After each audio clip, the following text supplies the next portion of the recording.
Tuh, grewel ya enggak tuh, ya enggak tuh, ya. Ini mumpung casutnya udah rada sedikit jadi bisa video kan. Biasanya kita per 2 hari itu cacing sutra tuh kebutuhan kita itu adalah, kalau per 2 hari berarti kalau satu gayungnya nih, kalau satu gayungnya 30.000, gue 2 hari sekali 600.000, berarti 10 gayung per 2 hari. Jadi kalau misalkan beli Senin, pagi Senin, Rabu pagi itu harus sudah ada lagi cacing. Ini nggak tahu sisa berapa, mungkin sisa ya mungkin 1 gayungan atau 1,5 gayung. Kita kasih air kayak gini, kita kasih air, lalu kita emek baca itu biar si cacing itu biar merata airnya. Baru ceritanya nih, cerita di kolam larva nih begini, sebar aja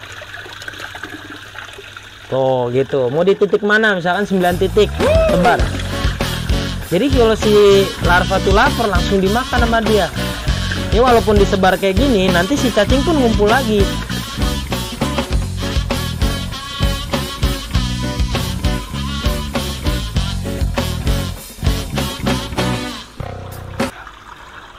Oke, assalamualaikum warahmatullahi wabarakatuh. Ya, kita lagi ngapain ini? Kita lagi main becek-becekan. Kameramen gue siramin. Oke, salam berkah untuk selalu semua. Salam sejahtera, salam sukses para pembudidaya lele Nusantara. Ya kan? Angle-nya ada aja nih Bang Adi lagi ngapain ciprak-ciprak. Nih, gue lagi di kolam casut tuh. Ya nggak tuh, lagi di kolam casut tuh. Tuh, nih gua ambil dikit deketin bro. Tuh, grewel ya enggak tuh, ya enggak tuh, ya. Ini mumpung casutnya udah rada sedikit jadi bisa video kan. Biasanya kita per 2 hari itu cacing sutra tuh kebutuhan kita itu adalah, kalau per 2 hari berarti kalau satu gayungnya nih, kalau satu gayungnya 30.000, gue 2 hari sekali 600.000, berarti 10 gayung per 2 hari. Jadi kalau misalkan beli Senin, pagi Senin, Rabu pagi itu harus sudah ada lagi cacing. Ini nggak tahu sisa berapa, mungkin sisa ya mungkin 1 gayungan atau 1,5 gayung kali ini, ya kan, kelihatan ya kan. Jadi partner saya atau bocah lagi pada beli-beli, Bang ini kakinya ntar cacingan lu Bang. Enggak juga begitu, ya kan, nggak gitu juga. Jadi saya kesini nyemplung. Mau ngapain sih kita hari ini? Edukasi apa nih? Ada nggak edukasi yang berguna, ya kan? Nih kita pakai paranet nih biar adem, cacing itu nggak boleh terlalu panas ya. Saya mau edukasi bagaimana caranya memilih cacing sutra yang baik dan benar. Satu itu. Yang kedua, bagaimana caranya agar cacing sutra itu bisa hidup, ya kan? Maksudnya bisa bertahan, gitu kan? Bisa bertahan. Makanya harus ada media kayak gini. Terus yang ketiga, bagaimana caranya kita implementasi pemberian pakan kepada larva-larva atau baby catfish, ya enggak. Kemarin kan ada tuh baby catfish. Nah, saya coba mau edukasi deh gitu. Nggak apa-apa nih, saya berendam aja di sini, enak banget baru ganti air. Oke, yang pertama cacing. Yang pertama saya bagaimana caranya memilih cacing sutra yang yang baik dan benar lah. Yang baik dan benar itu atau kualitasnya bagus gitu loh. Kalau cacing sutra kayaknya semuanya sama lah. Sini bro, cacing sutra kan bentuknya sama lah kayak gini ya, sama seperti ini tuh cacing tuh. Fokusin bro, biar kelihatan tuh rambut-rambutnya, ya kan. Ini cacing sutra namanya. Nah sama lah kayak gini, cacing sutra semua sama kayak gini. Tapi yang membedakannya, dari manakah teman-teman dapat cacing sutra? Dari mana coba teman-teman nih dapat cacing sutra ini, ya kan? Dari kali Bang. Oke, dari kali. Balik lagi sono. Nah, oke, dari kali, semuanya juga dari kali, ada yang dari sawah gitu kan, ada yang dari mana gitu kan, semuanya sama dari alam, yang terbaik dari alam. Ya kalau bisa bikin bagus juga, kalau bisa bikin gitu bagus juga, kalau bisa bikin. Set deh, ini juga ya, dingin juga tangan nyemplung. Kalau bisa bikin ya bagus juga sebenarnya, tapi kayaknya nggak cukup deh kuantiti kita untuk bikin dulu, budidaya dulu, baru panen. Terus berapa kuantiti ikan yang kita mau, dan harus sesuai dengan kebutuhan cacing sutra yang harus kita sediakan gitu kan. Nah, berarti win-win solusinya kalau kita bisa bikin cacing sutra, pasti kita harus kalau kurang tuh beli juga. Nah, belinya di mana gitu. Nah, beberapa daerah banyak yang menjual cacing sutra. Banyak lah, ada yang dari, kalau kita ya Jabodetabek lah, Jabodetabek semuanya ada yang jualan cacing sutra. Nah, tapi dilihat dulu, kalau cacing sutra ini dari alam atau dari kali atau dari sawah, dilihat dulu mereka hidupnya di air yang seperti apa. Wah, serem nih. Iya ya, kenapa gua nggak berpikir gitu ya, coba. Jadi jangan asal ada cacing, asal ada gitu. Jangan juga kayak gitu kan. Ya, yang penting ada, iya sih, yang penting ada daripada larva kita nggak makan gitu kan. Yang penting ada, iya sih. Tapi lebih baik kita harus tahu ini cacing dari mana bang, atau dari Bekasi, atau dari Tangerang, atau dari Bogor, kan gitu. Dilihat dulu, ditanya dulu, bukannya dilihat maksudnya kita langsung ke lokasi, enggak juga sih, maksudnya kita tanya dulu ini cacing sutra dari mana. Dan kita tahu masing-masing daerah itu kadar kimianya.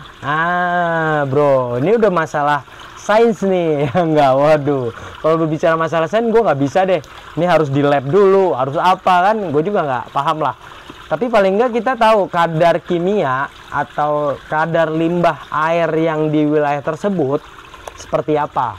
Karena cacing sutra ini bro, cacing sutra ini akan dimakan oleh larva-larva yang kita sudah mijah ya, udah akan dimakan. Jadi otomatis tergantung juga kesehatannya. Nah, tergantung cacingnya juga. Jadi bisa membawa penyakit si cacingnya, bisa juga membawa berkah, bisa kan gitu. Bisa membawa duka, bisa membawa senang, suka, dan bangkrut, bisa. Ya, satu itu ya, bagaimana cara memilih. Ya, contoh misalkan di Tangerang kimianya seperti apa sih, sama-sama kita tahu. Contoh misalkan di Bogor bahan kimia apa, air tuh sudah tercampur dengan limbah tuh seperti apa sih. Bogor ya, kita katakan Bogor. Bekasi seperti apa sih ya teman-teman yang tahu deh. Saya nggak mau menjustifikasi cacing dari sini yang terbaik, saya tidak mau kayak gitu, nanti saya malah jadi nggak berkah, akhirnya saya menipu rezeki orang.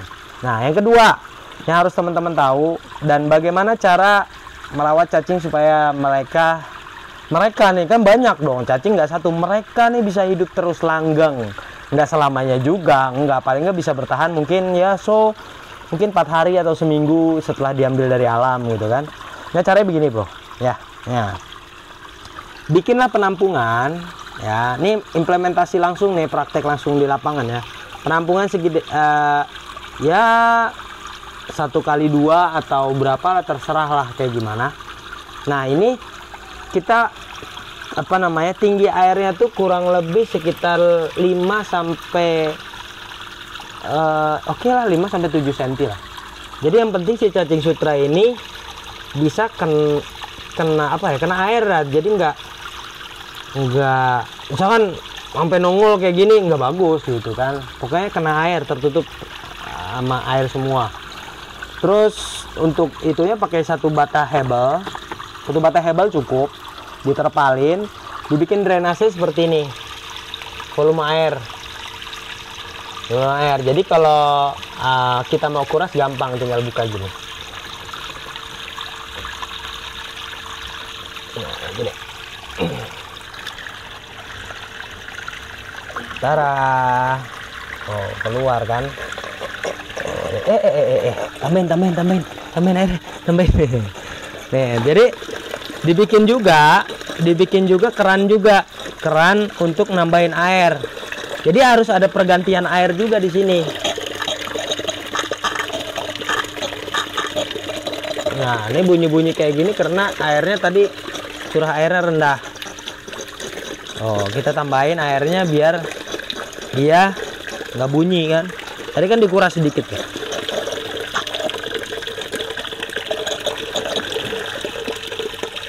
Nah, dah. Nah, dibikin keran kayak gini supaya nanti penambahan air. Jadi harus dikuras juga. Jadi yang kalau ada yang mati pasti ada yang mati lah. Per 2 jam, ya kan? Per 2 jam itu dibalik-balik. Contoh nih kan, dibalik. Balik. Tuh. Dibalik. Tuh, jadi cacing yang bawah tuh dapat aliran air juga. Kayak gitu. Nih ada yang mati nih. Mana ya? Ini ada. Nah, kalau yang putih-putih gitu mati tuh. Ini ada nih. Ada yang mati, ada yang rata-rata hidup sih, seger sih ini mah tuh. Masih hidup semua. Seger. Nah, itu dia harus dibalik kalau rajin sih per 2 jam ya dibalik aja gitu. Nah, kalau nguras tuh tergantung kuantiti si cacingnya tuh berapa yang ada di kolam penampungan kita. Kalau banyak ya harus sering-sering kuras air, ganti air gitu kan. Terus matiin dulu blowernya, terus kuras airnya tadi tuh kayak gitu. Nah, terus kalau udah kuras ya kan, tadi habis nguras nih pagi, dikuras nih airnya nih, dibuang kan. Terus dibalik-balik tuh per 2 jam sampai 3 jam. Balik aja dibalik. Yang bawah jadi ke atas gitu, kayak gitu. Nah, itu cara untuk supaya si cacing ini lebih bertahan lama ya. Kita katakan cacing ini supaya bertahan lama.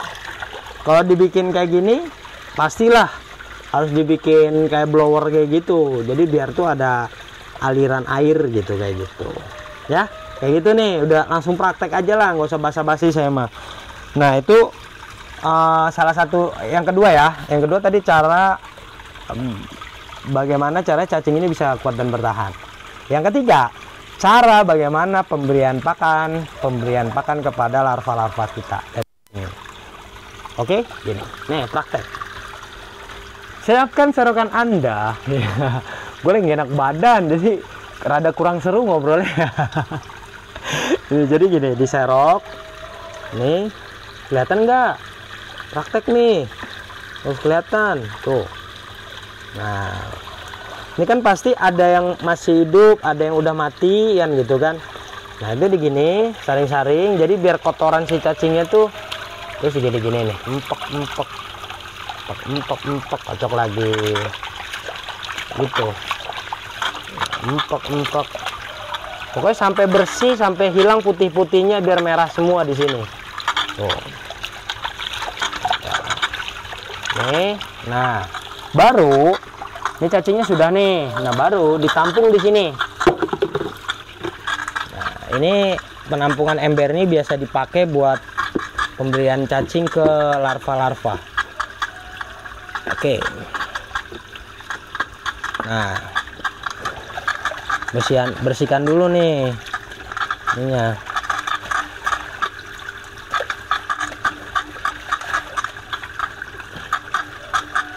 Oke. Nah, udah gini ya kan, kayak ini kan masih kering nih.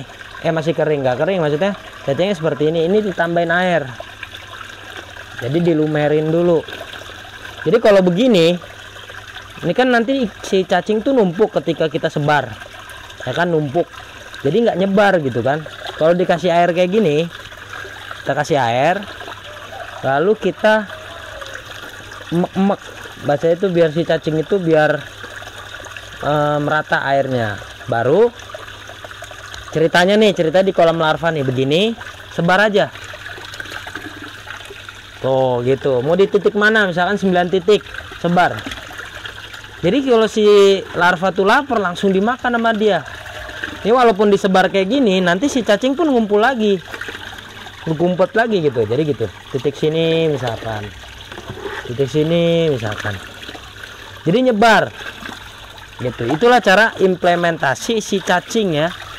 Itu kan nyebar nih, tuh nyebar dong, ntar dia ngumpul lagi dia. Jadi implementasi cara memberikan cacing yang baik dan benar tuh ya kayak gitu. Jadi sediakan ember, lalu disaring dulu itunya, kocok-kocok dulu biar kotorannya keluar, yang putih-putihnya, yang matinya dan sebagainya. Tambahin air, terus aduk-aduk, serok, kasihkan implementasi ke ikan Anda. Mudah-mudahan bermanfaat ya. Walaupun mungkin sebagian orang ada yang tahu gitu-gitu, tapi ya kalau hasil kan tidak membohong, usaha kan tidak membohongi hasil. Kita lihat deh sekalian deh. Lalu gue cuci tangan dulu. Kita lihat sekalian si larva kita yang teman-teman udah ngeliat lah larvanya kan. Yuk. Tara, kembali lagi ke Famplenus alpha larva. Ini banyak banget ikannya, banyak sekali. Sono lagi, sini ikan juga, ini ikan juga, ini ikan juga, dan semua banyak ikan. No, si larva lagi istirahat tuh pinggiran. Ini banyak ini, kalau di malam hari pada naik semua ini siang-siang kita bikin video. Nah, itu kan teman-teman udah lihat ya kan bagaimana larva-larvanya kita, dan teman-teman juga sudah tahu bagaimana implementasi cacing sutra, pemberian pakan cacing sutra kepada larva kita kayak gitu. Dan teman-teman juga sudah tahu bagaimana cara merawatnya, bagaimana cara memilih cacing sutra yang baik dan benar. Udah tahu kan? Jadi tinggal aplikasi aja lah gitu kan. Mudah-mudahan video ini bermanfaat, mudah-mudahan video ini tidak merasa pintar, saya tidak merasa gimana gitu, enggak, tapi intinya saya coba untuk berbagi deh. Oke, cukup sekian dari saya, mudah-mudahan bermanfaat, dan mudah-mudahan tuh sampai begitu tuh tangan gue gila pada keriting kayak gitu kan. Oke, cukup sekian video dari saya perihal cacing ya kan. Jangan pernah kita berputus asa. Jika kita berputus asa maka akan terlepas daripada rahmat Allah. Dan jangan bilang saya sukses dan kami sukses, karena sukses itu mati sebenarnya. Mati itu dalam kondisi apa gitu aja. Karena sukses itu adalah akhir ya kan dari perjalanan hidup yang penuh berkah. Wallahu a'lam bishawab. Assalamualaikum warahmatullahi wabarakatuh.